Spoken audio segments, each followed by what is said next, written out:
Carcasses are done. Drawers are installed. Now on to the next step. False fronts, cabinet doors, sorry. And I decided to save you guys a lot of the hassle, and I pre-milled them to a finished size. But I still have to do the dados and tongues in the grooves.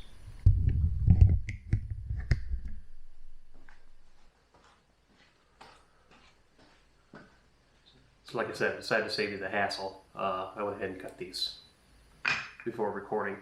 But now I'm going to do all the dados. So these are door styles. I don't know if you can see that over that. Let's do it on this side. It's going to go kind of like this. And it'll have a panel inside. These will be tongued. So this will actually end up being narrower. I know, the drawers are real narrow. Big deal. So first will be the dado. Runs down the inside. So I'm going to get to cutting on that. Oh, actually, let me explain first what I'm going to do. This one's only got the first cut because I have it set up for the first cut. I'm going to do it in 3 passes instead of putting the dado stack in. But I'm going to use the same paneling I used for the back of the carcasses for the paneling in the doors and drawer fronts. And it's going to be double layered. One is going to be to make the false fronts on the drawers flush, so when I screw them together it doesn't bow and pull the center of the drawer in towards the like concave. And then the second piece will actually go into the slot, so we're going to get these slots cut.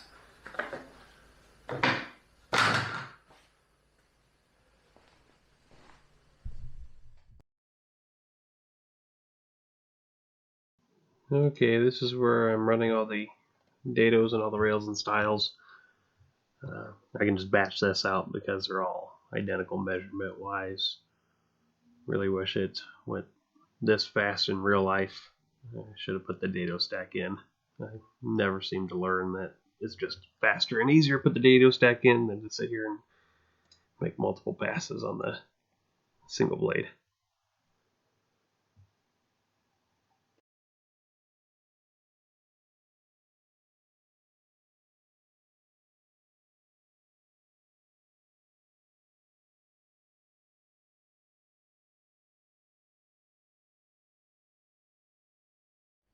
So that was a lot. Just to be able to slide that into these panels.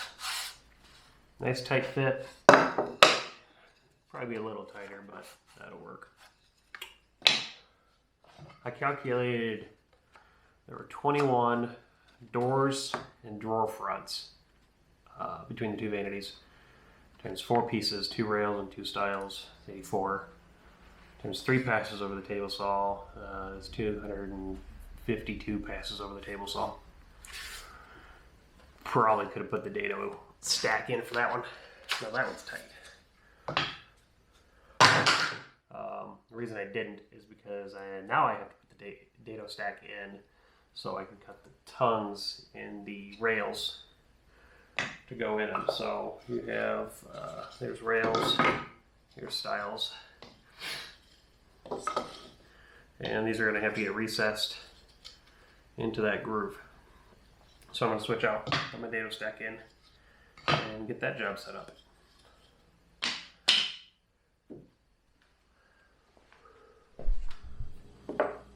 Okay, so the dado stack's in. I've got it adjusted to the height of this piece, because again, it'll be this piece first, and then the piece that goes into the channel.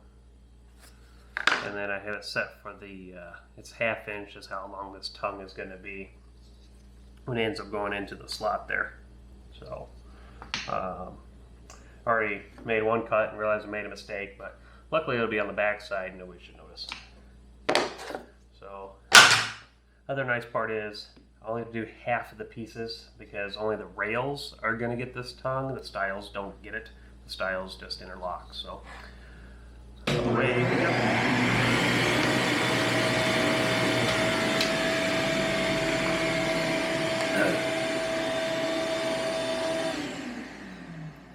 I also forgot to mention, to keep from having to measure each one of these, the fence is set with a sacrificial piece here. And that way all I have to do is take this, butt it up to it, and then run it up through the Dado Stack.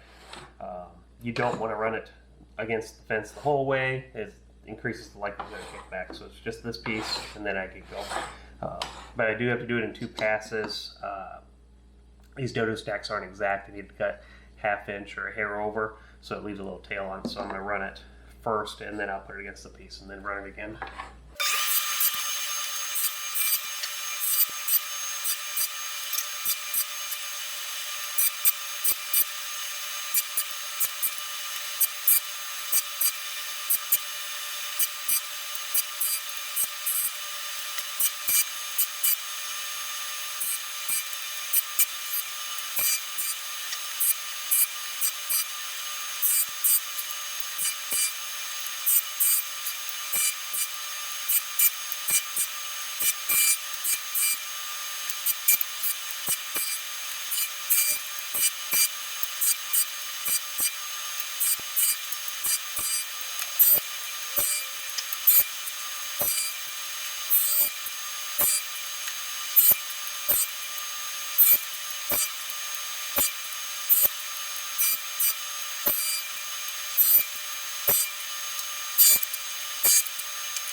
Okay, so that's 21 drawer fronts and cabinet doors total.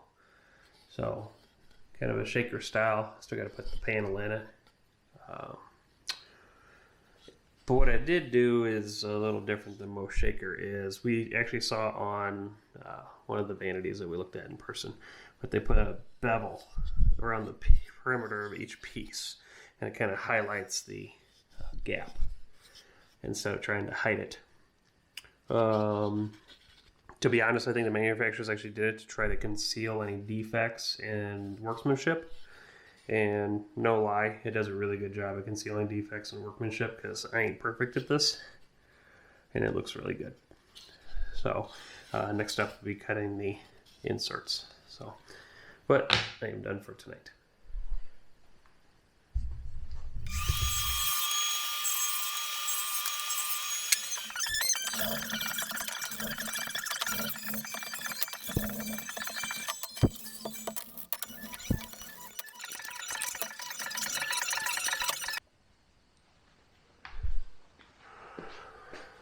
Okay, it's time for drawer assembly time. So each drawer is 5 pieces. It's the 4 perimeters and then the center panel. Now the drawer fronts and cabinet doors are built the same. Let's see if we can find a cabinet door. And that's a cabinet door. The rails are much shorter, but the style is much longer. The back of the drawers, though, I need to add a piece in the center to bring it flush, so when I screw it to the door front, when I screw through like the handle part, it's not going to pull and cup this. So that's what the 6th piece for is on the drawers. So let's get this guy apart. We'll start showing you how this goes. Now, so styles, rail, style, rail, and then the 2 center panels, and the small one will go towards the back like that. This is kind of how it's going to look. I could have just made this out of 1.5 inch thick and run a rabbet around the edge. I didn't want to buy an extra sheet just to do that, so this is my solution. It's also non-critical because you won't see it. The drawer box itself will cover this whole part, so it kind of acts just like a spacer. So yeah, we got that going. What I need for this is my glue. There's no hardware in putting these drawer faces together, so just my glue. And I have this piece of cellophane in here because I dropped this, ended up breaking the neck on it, and I wasn't sure if it was going to stay airtight, so the cellophane works. And actually it seems to work really good. I think I'm just going to carry on doing that in the future. Cup of water and a damp rag. This will be to wipe up any glue squeeze out that I do get, because you will get glue squeeze out and there's nothing you can do about it except for wipe it up. Since I'm painting these, it's not as critical as if I were to stain it and poly it, because the glue can be painted, the glue cannot be stained.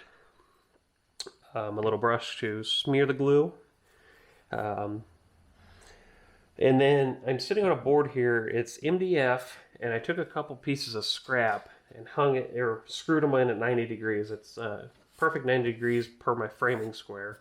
And what this is going to allow me to do is I can stick this guy up in the corner and then stick this guy here, and when they go together, they'll be a good 90 degrees. And then they should be relatively flush also. This kind of takes the guesswork out of it. It'll also help the finishing process when I go to sand. I don't have to sand as much to get them all perfectly level and straight. So let's get started here. Now when I glue, I am putting glue down in this track, but I'm only doing it for the part that has the tongue here. I'm not trying to glue the edge piece there together, even though some of that will happen. It's not going to be that drastic of an issue for me because these panels are so small, but if you have either a larger panel or especially solid wood will expand and contract with the humidity and temperature. You'll want to watch that carefully. So put that guy up in the corner there, and voila! I get a little bit of squeeze out right there at the tongue. And then make sure you wipe this piece too. That's it. So let's put this job in. And you want to make sure you push this all the way in because it's cut just a little shy of the tongue of the other side. I can do the exact same thing on this piece. Actually, let's do this job. That way we get both long. It's easier to get both rails glued in first since their tongues match the panel.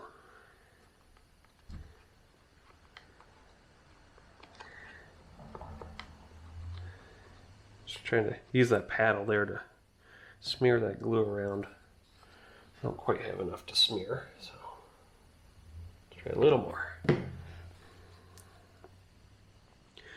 A good way of doing this too, those little watercolor brushes like in kids' paint sets work fantastic. I just don't have any. So now I gotta make sure I get my faces and stuff right. We'll put him face down like this. Oops, a little squeeze out already. You want a good tight fit. And then I also want to put some glue on this job here. I'll spread him out good. And this will be for my panel piece here.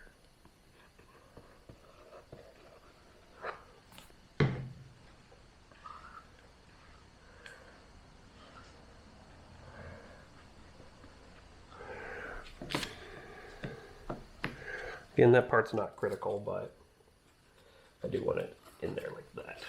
Okay, now let's squeeze this job together. Maybe. Of course, this fails while I'm demonstrating, so I'll get a bigger one.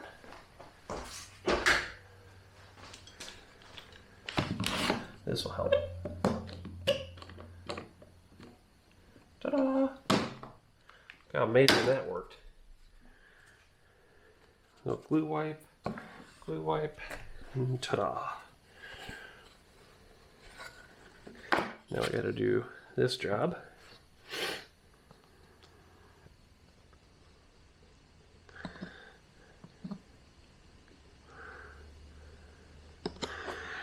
I'm not sure if you can see that, but there's glue on the edge, and it's empty in the middle. Like I said, I'm not trying to glue that center panel in. I'm trying to give it some room to breathe. If I do get some glue on it, it's not the end of the world. I know it's going to get asked too, why am I gluing in the groove instead of the tongue and then pushing it in? It's because when you do that, it pushes all the glue back out. It'll catch the edge of that. And your glue won't be down in here spreading when you squeeze it. It'll just catch on that lip.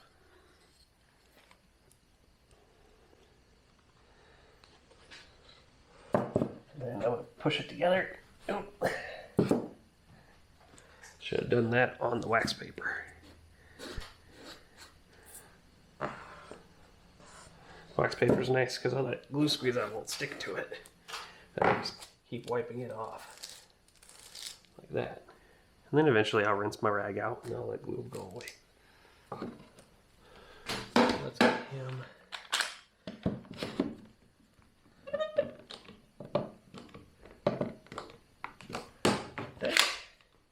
And I don't have a clamp big enough to go the other way, but well, actually I do.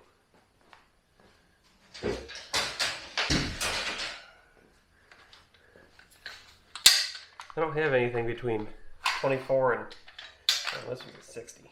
So we're gonna go crazy here.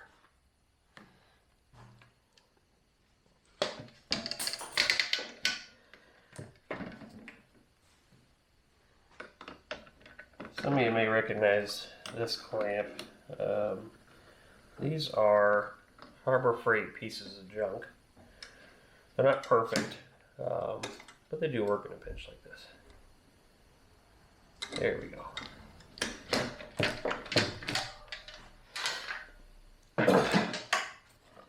I'm just trying to make sure I got good tight edges. And that's how each drawer and door face is going to be put together. So I'll set this to the side, and I'm going to do the other 20. Because I got 15 drawers, 6 doors. I'm not going to put you guys through the assembly of all of them. They all get built the same. So if you can't assume that's how they look and they work, that's your problem.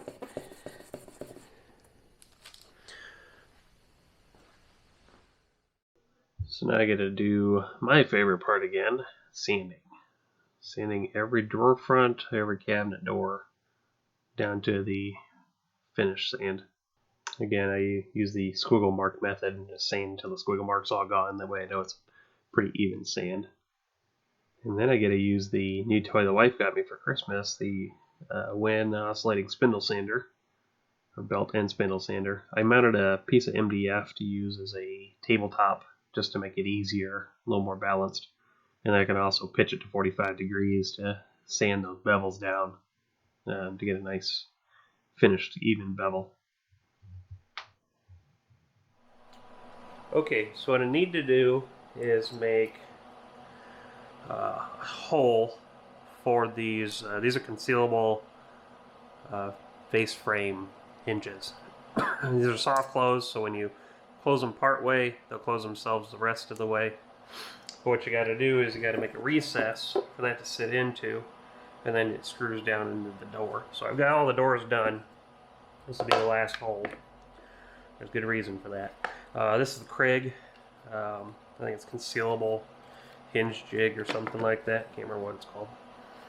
What I do is standard cabinets are 3 inches from my research. So I did a Sharpie and highlighted the 3s just to make them easier to see, because being in one color it's very difficult to see. I line that up with my edge, clamp it down, speed that over just a little bit. Maybe get a little more clamping pressure. Clamp one side, clamp the other. And the other end is it's a proprietary Forstner bit from what I could tell. It's a Craig specific piece. And then this collar. The collar clips into the mount, and it's got a stop collar, so it only goes so deep. What you do have to do is there's these indicators here, and these determine your offset, so it's how far in the jig will sit from the edge of the board. I'm going for a 1/2 inch reveal around the doors. I have it set for that. I've done several test pieces. It appears to be what it needs to be, is where it's at. Now I lock it in, and now it's locked, and away you go.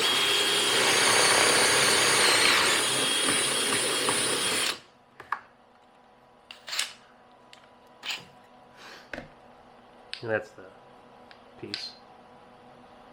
So you pop the job off.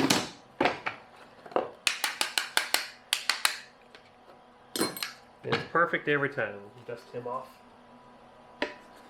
Now the other issue I got is, sorry, dusty. Give my wood Corona. I have 2 holes that are actually the mountain screws for this jig, or for this hinge. Now, this jig has 2 holes, and the instructions say take a 1/16 inch drill bit, and that's how you're going to use to mark for those holes. Problem I found is that they're off. This hinge It's supposed to be mounted parallel to the edge of the cabinet. These are square, so it's going to be perpendicular.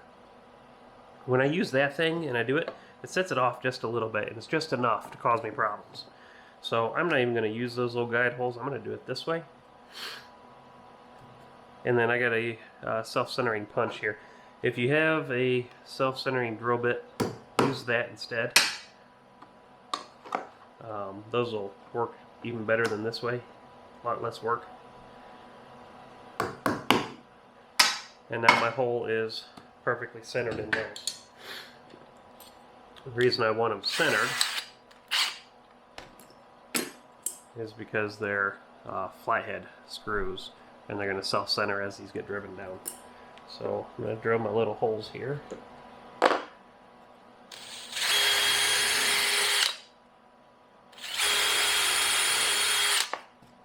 Be real careful not to go all the way through the doors. Then you're going to drive your screw. I don't drive that first one in all the way. I want a little bit of play in it because I want this to be able to center also. That way if it's off a little, each one will take a little bit off at a time. Ta-da! And they are mounted. So I'm going to get all the other hinges on all the other doors, and then we'll get these over on the cabinet. Okay, so I've come across kind of a problem. My wife hasn't picked out the handles for these vanities yet, the pulls for the drawer fronts. And typically what you do to mount these is drill your drawer fronts handles first, and you use those when you attach it initially. So you run a screw through, and that'll hold it. That'll give you enough time to get the drawer pulled out, and then you come in from the back side and mount your permanent screws. Well, I don't have that as an option. So the solution is double stack tape. This is just regular, like a double-sided. It's almost a foam tape. This one's not quite. It is pretty flat, so it's not going to cause any excess thickness. But I need to be able to mount the drawers before then, or before the handles come in. And what I've come up with is, what I'm going to do is I'm going to add double stick tape to the drawers once they're in the body. After all these aligned, I'll put them down in and use the tape to hold, and then I'll come in with the screws from the back side. Problem is, I got to drill for those screws to come in from the back side. So, I'll show you, see, I got to come like this. Because of the design of my drawer fronts being the shaker style, the center part is much thinner than the edges, and I want to make sure I get my screws in that edge so I got some meat for it to bite into. Because that center part's only 1/2 inch thick, that outside's 3/4. If I can get screws in there, I can get a much better screw. So what I've done is I've calculated the area outside of this, of the center, and where it relates or should relate to the drawer front.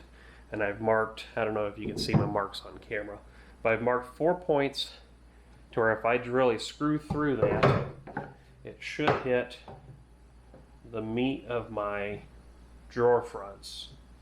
So if I line it up there, you can see that they're going to land on the rails, and if I line it up that way, it'll also land on the rails. And that should give me adequate strength, plus the drawer pull going all the way through and pretty much bolting it all together. But what I'm going to do is I'm going to make it easier on myself, is I'm going to mark my holes on where they should be on each drawer and then drill from the outside in. And a good way to do this, I'm going to grab a piece of scrap here real quick.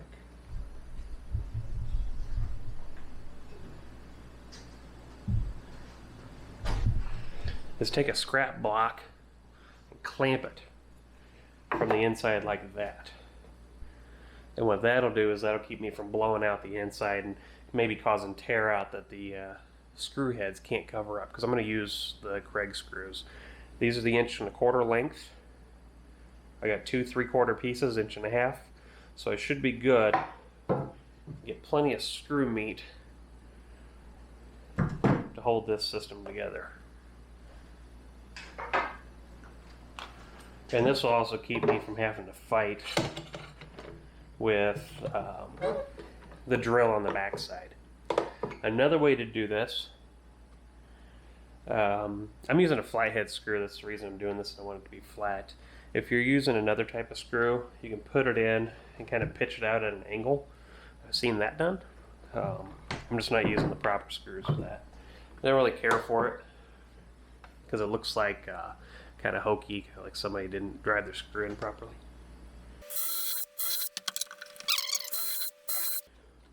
I consider myself strong, but not strong enough. Not stronger than these clamps are. So, got my 4 holes in my scrap board, 4 holes here, 4 holes on the inside.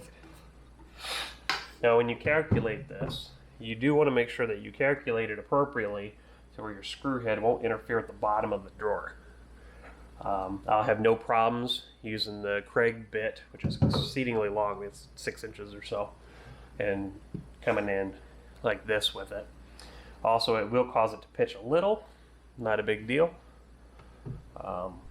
But that way I get 4 screws plus the 2 that are going to hold the door pulls on, and these drawer fronts will not come off. Plus I'm going to leave the tape in place, and that's just extra adhesion. So what I got to do now is go through every single drawer on these cabinets, mark for these holes. I'm just going to go around and do them all at once, and I'm going to save you that issue. I'm not going to make you sit there and watch me do it.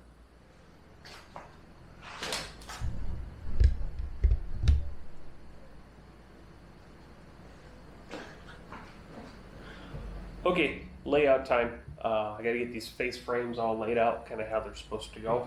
I'm going to do a straight edge. So my drawer faces, let me grab a couple here.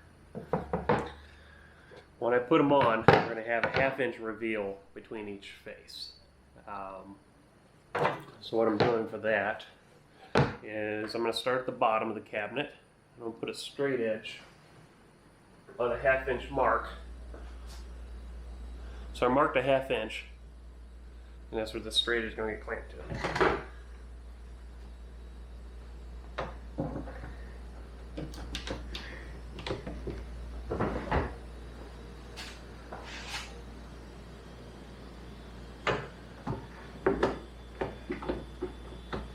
And that will be my base reference, and then I can start building my faces on each one of these. So now I know the bottom of every face here has a 1/2 inch reveal at the bottom. And one thing I did also do is I cut a bunch of blocks. These I cut to 1/2 inch. I'm going to use them as spacers, similar to how tile spacers work, because essentially it's what this is. You're laying them out like tile. And I'm actually going to start at the center and work my way out.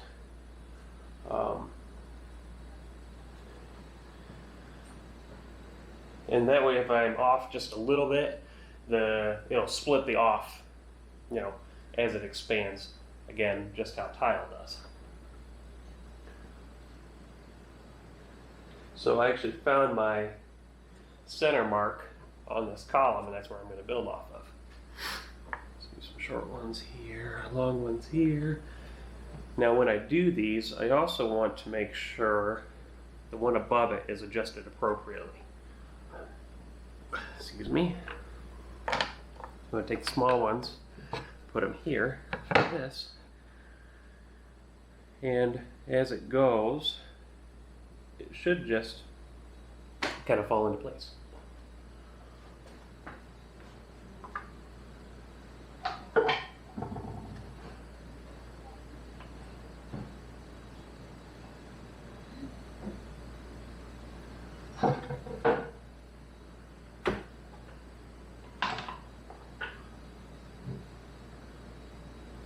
Let me get my doors on here. I started at the bottom like that intentionally because that's the one point of reference that I have the entire length where they're all straight.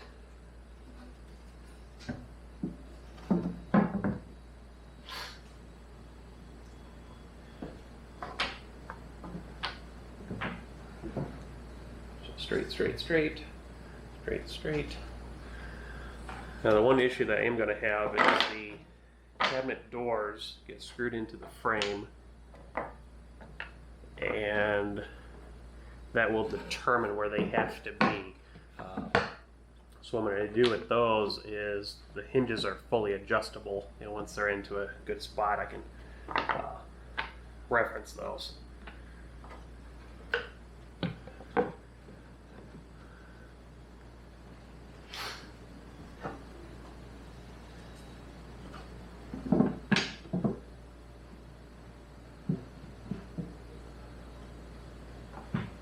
Now you may ask, why do I just use little blocks instead of making long posts?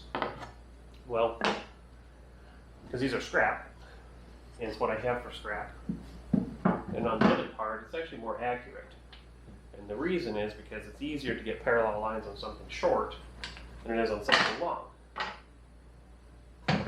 So if I would have used the total length, my offset from one side to the other would be more significant than these little pieces.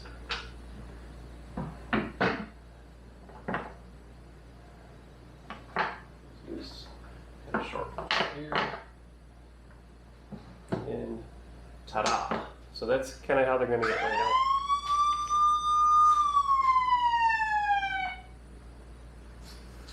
That's how they're going to get laid out. Now what I do need to do is, I really shouldn't have laid them out yet. I'm going to put tape on all these pieces.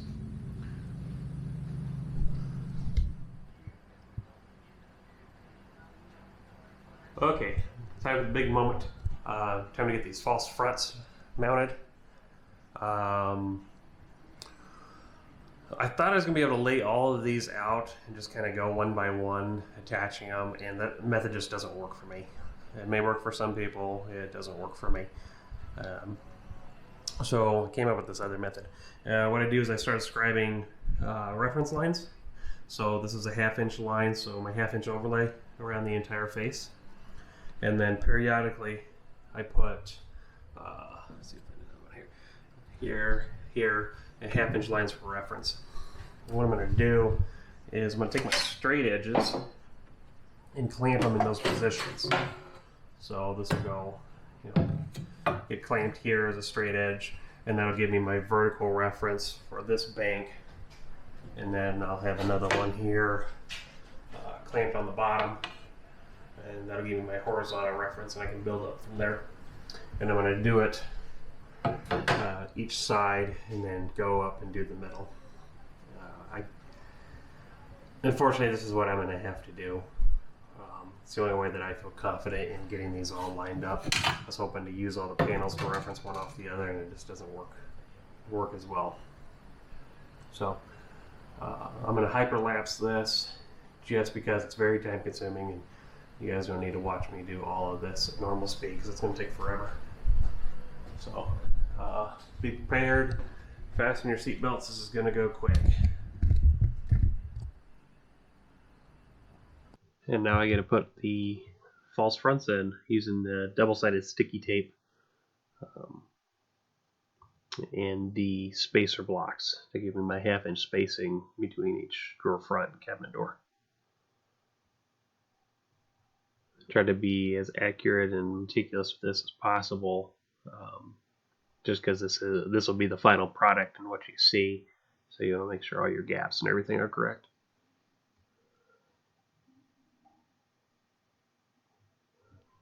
And then again, I use my large straight edge at the bottom for the initial alignment, and then I got a T-square there I'm using for my vertical alignment so that they're all aligned as they go up.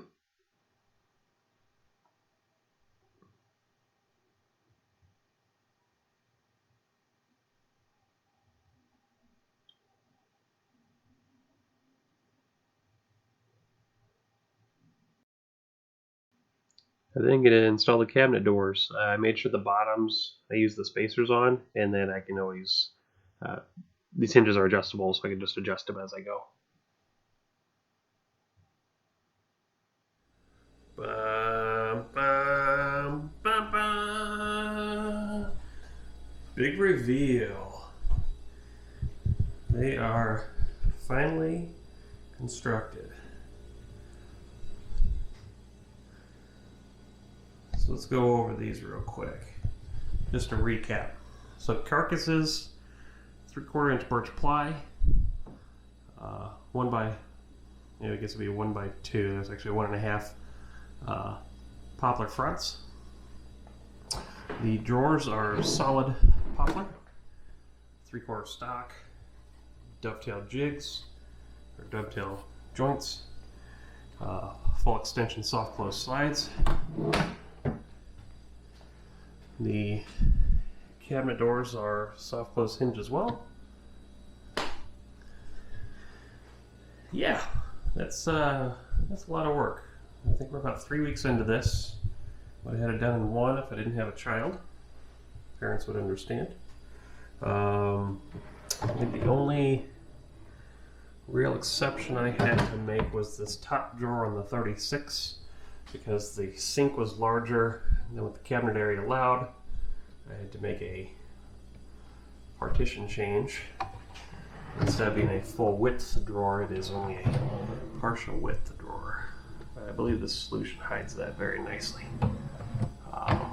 Better than putting a just fake front on that spot. A lot of people and a lot of cabinets just put a fake front there. I might as well add just a small drawer.